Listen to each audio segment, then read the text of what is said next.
Hello everyone, my name is Rochelle Innocent and I'm the founder and CEO of Project Purpose. Welcome to our channel.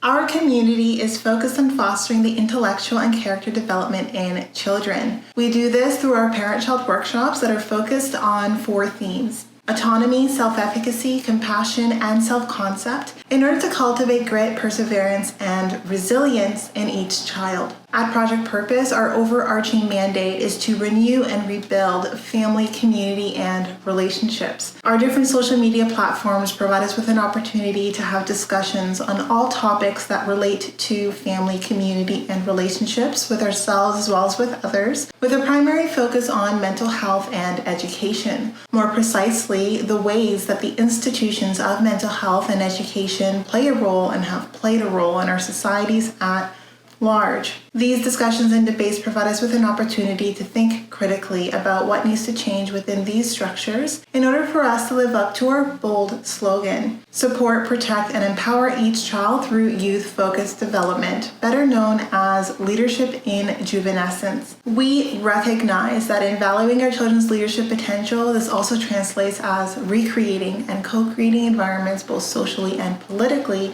that will enable our children to thrive. For those of you who are particularly keen on the topic, we also write thought pieces every other Sunday, and we have one scheduled to drop this upcoming Sunday, so definitely be sure to check that out once you're done watching this segment. Alternatively, if you're out and about and on the go, we are available on 10 podcast platforms, and we've provided you with the links in the description down below. Now, as is the convention, definitely be sure to subscribe, hit that post notification bell so that you are aware of every time we post. And of course, if you like these conversations and you want to keep them going, like, comment, and share this segment. Let's get into it.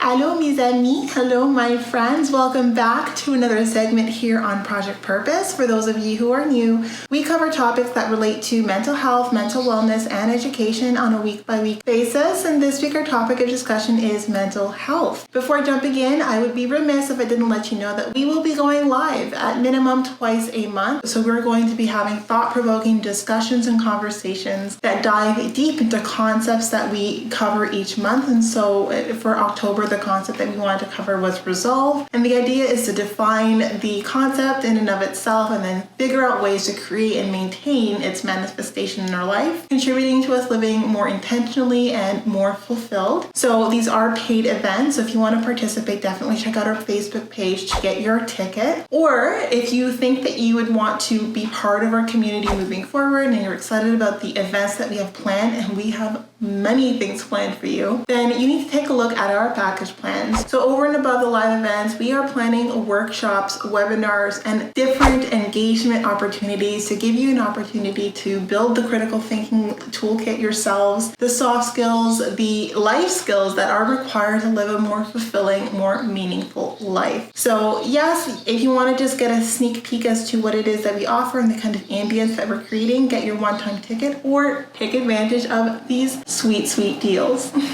So now that that's taken care of, let's jump into today's topic. And today, as I mentioned in, I think, our last video on mental health, I wanted to have one video on mental health that's focusing on mental health and language. And this week, our focus, because there's so many different focuses that we can take as it relates to language and the impact that language has on our mental health, I want to talk about language and our sense of ability. So language and how our language contributes to our ability to pursue our purpose. This is a really very important topic, and I think that a lot of us are fairly cavalier with our language, and we don't realize that the language that we use as it relates to the lives that we live, how it has an impact, and that can be a positive impact or a negative impact. So I want to kick off this conversation with a quote. I've heard it referenced by many people, but specifically for the intents and purposes of this video, I heard it by Will Smith, and the quote says, "The person who says they can and the person who says they can't are both typically right." And why is that the case? Is because we create our realities. So if it is the case that you think you can, you're going to put the steps and the events in place to make that happen. And if you think you can't, you're going to be your own worst enemy in having that materialize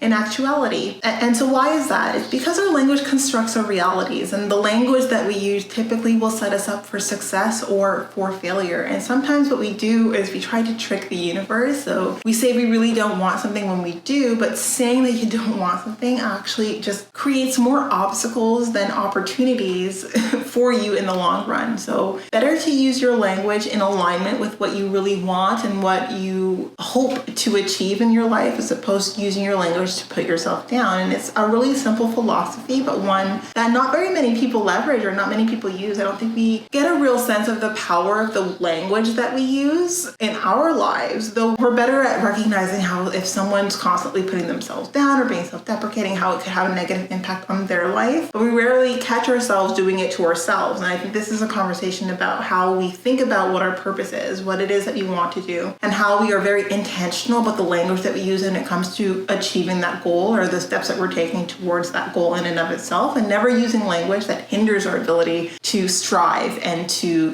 meet that objective. And why is that? So we talk about this thing called self-fulfilling prophecy. And a self-fulfilling prophecy means when you say something or when you believe something, whether that belief is true or not, you end up creating a reality that coincides with that belief. We put a lot of weight on our beliefs, and I think that it's almost a double-edged sword, because we can believe in something that's absolutely false. Your perception has a huge influence on the ending. It really does. So you need to think about the benefit to yourself when you dwell on your sense of failing or your fear of failing or your sense of inadequacy, and how effective that is in helping you to achieve the things that you really want to achieve in your life. And I want you to think about when you dwell on the negatives, when you dwell on the things that make you feel hopeless and that make you feel like, even though this is something you really want, you're really not sure if you're going to get it, like that can really put you in a dark, very negative cycle. And it can be a cycle that feeds itself, it perpetuates on itself. It can create a worldview that makes it hard for you to do anything, right? And you never want to put yourself in a position with the language that you use where you're surprised by your own accomplishments. And I think sometimes some of us are in such a dark reel, we're in a negative reel because of the language that we use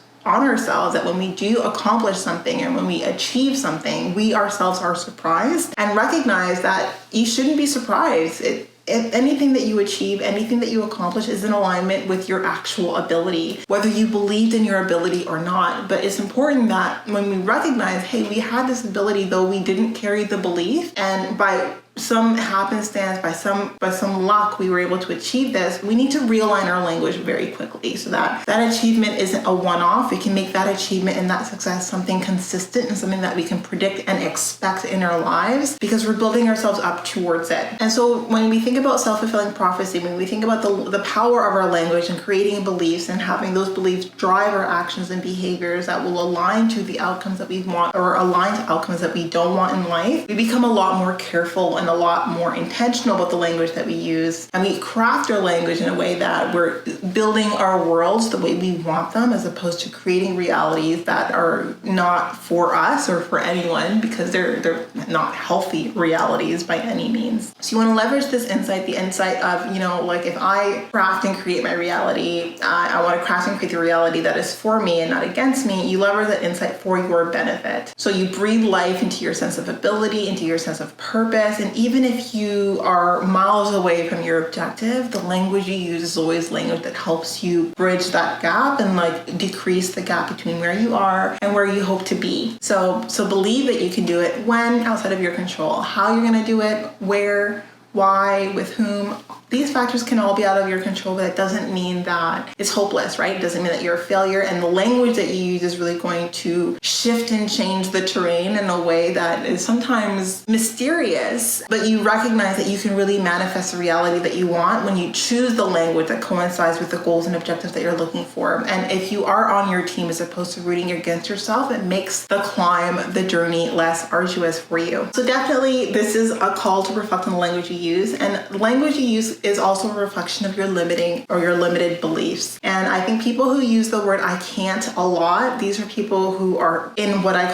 consider to be a fixed mindset. So anyone who thinks that their abilities are limited are in this fixed state of mind. They don't recognize that what it is you don't have, you can attain, whether it's by learning or whatever the case might be, but you need to have a growth mindset to recognize that any gap between where you are and where it is you want to be is a gap you can bridge, is a gap that you can close. But you need to have a growth mindset to recognize that, to not see that there's a gap and feel immediately like, well, there's no way that I'm going to be able to bridge that gap. And I think that when you think about that language, anytime you've told yourself, well, it's not possible, there's no way, I can't, you can't, or you project your limiting beliefs on other people, you're operating within a fixed mindset. You're putting a ceiling on your own potential, which means that there's so much of your potential that you don't even recognize is there, that you're never going to tap into because of your limiting beliefs. And I want everyone who is participating in this community to kind of step out of that fixed mindset and to push themselves into a growth mindset, recognizing that anything you don't have currently, you can cultivate the tools, you can build the skills that you need to get there to attain it if it's something that you really, really want to do. But you need to make sure that your language isn't limiting you and also limiting the people around you. Because the one thing about limiting beliefs, it's hard to keep them to ourselves. We tend to project our limiting beliefs on other people. And you never want to be that person who doesn't recognize that they're in a fixed mindset and they're kind of putting themselves in a box. Because you're putting yourself in a box, you're putting everyone around you in a box, and someone decides to create distance from you because they don't like the box you put them in. And that box you put them in is a factor that coincides with the limiting belief that you're operating within. So I think that you think about your circle of friends, when you think about the people who are growing and who are striving or who are pushing, they're operating within a growth mindset, which means they want to surround themselves with people who use language that celebrates their milestones, that helps them push through obstacles and push through challenges. And if you're someone who can't see a world beyond an obstacle, you can't see a world beyond a failure, beyond a challenge, then you're going to create dissonance between you and the people around you who are hoping to build bridges around those hurdles. And so you don't want to be someone that they recognize they can't keep around because your limiting belief is limiting their ability to progress or to push forward. So I think it's important that all of us think about the language that we use and how our language can pivot us from being in a fixed mindset to being in a growth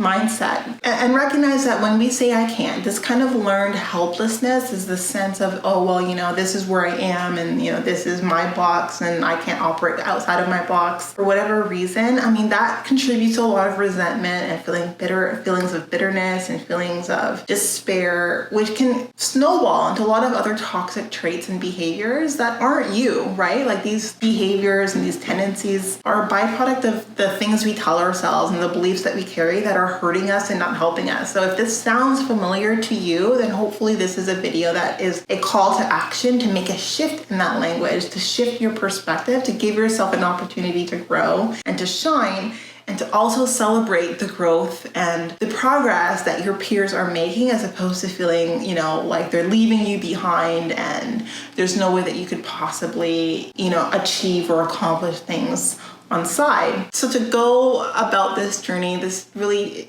starts with being very mindful about the things that you're thinking, catching yourself on your thinking thoughts that are limiting to you and to those around you, and then making a change to that language before you say it out loud. Making a change to those thoughts as you're thinking them to yourself, and making sure that you're making a point. It's like, okay, hey, I catch myself in the fixed mindset. I want to move to a growth mindset. So any I can't, you turn it to an I can. But then you give yourself like, what would make this a reality? Like I could do it, but it involves me needing to do A, B, C, or D. And I'm invested enough that I want to do that, or I'm not so invested, I'd rather put my energy elsewhere. So it's important that we make sure that we recognize that anything you want to do, any trajectory you want to take, you can. But you want to be clear on the steps that you need to take to achieve that, and then you want to be clear as to whether or not it is meaningful enough to you to take those specific steps. But seeing the steps, building out a plan, and then deciding not to take that plan, deciding to go elsewhere, is still operating within a growth mindset, because you're not saying that you can't, you're saying that you are choosing not to, but you could if you wanted to. And that's always the mindset we take when we're in a growth mindset. Anything we don't do because we do not have the willingness to do it, not because we don't have the competency to do it. And where it is that we find that we lack a competency, we can attain it, we can achieve it, we can learn it. We are always in a can-do state of mind. Nothing is beyond our ability to achieve and to accomplish. And our language is a reflection of that. So If any of this sounds familiar, let's do a challenge. And I offered another challenge in our last video on mental health and language. This is going to be a second one and carry it into the new year. It should be built into even your New Year's resolutions if you're about those, which I am, which we're going to definitely do together this year, I think. The video that I have planned for December, stay tuned for that. Bit of a teaser, bit of a spoiler alert. But I want you to be intentional with the limiting beliefs that you have and what you're going to do to change that limiting belief. So what language you're going to alternate from and why you think that's going to be beneficial to you and how that's going to contribute to you shifting into a growth mindset. And please know that this isn't a judgment. Like being in a fixed mindset is just means that you are building a world that's really black and white about your achievements and about your abilities and that can be a byproduct of so many different things, but all of us have the ability to shift and move into a growth mindset where everything is possible. We're considerate and we're mindful or intentional about what it is that we need to do to bring those possibilities into existence, and then we decide whether or not we're going to invest our energy in doing just that. So this is a quick video, but still important and informative and instructive because I do want you to take the time to identify your limiting beliefs and to recognize how those limiting beliefs have hurt you, hurt those around you, and what shifts you need to make in your language to shift out of that limiting belief and give yourself the opportunity to thrive and to grow and to excel. So that's this video. I hope that you found it useful. I hope you put these tools into practice and you do the challenge and you identify your limiting beliefs. I'd love to hear from you. Definitely engage with this video down below and identify what limiting beliefs you're going to be focusing on and tackling this year or into 2022. I mean, it's never too early to start thinking about your resolutions, and we'll talk to you soon. See you in the next video.